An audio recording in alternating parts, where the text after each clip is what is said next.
In this video from CCTV Camera World, I have this pendant mount adapter.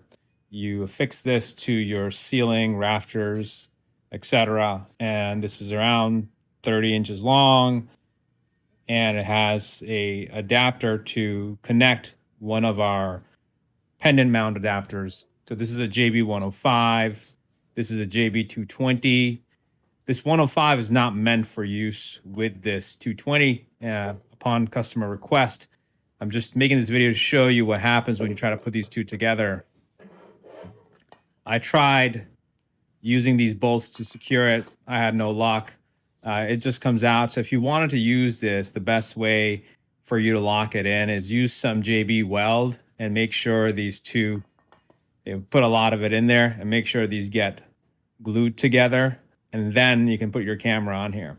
This adapter is meant for some dome cameras. Specifically in this application, we're using a 360 fisheye 12 megapixel camera, the 4K 360 by Avalon X Premium series. So yeah, you could use it. I tried doing my best I could with the bolts, just could not secure it. So what you want to do is unwound these, loosen them up, put a lot of JB weld, make sure it sticks together, and then you can use it together. You'll get in total about 33 inches of length with this. If you're watching on YouTube, don't forget to like, comment, and subscribe.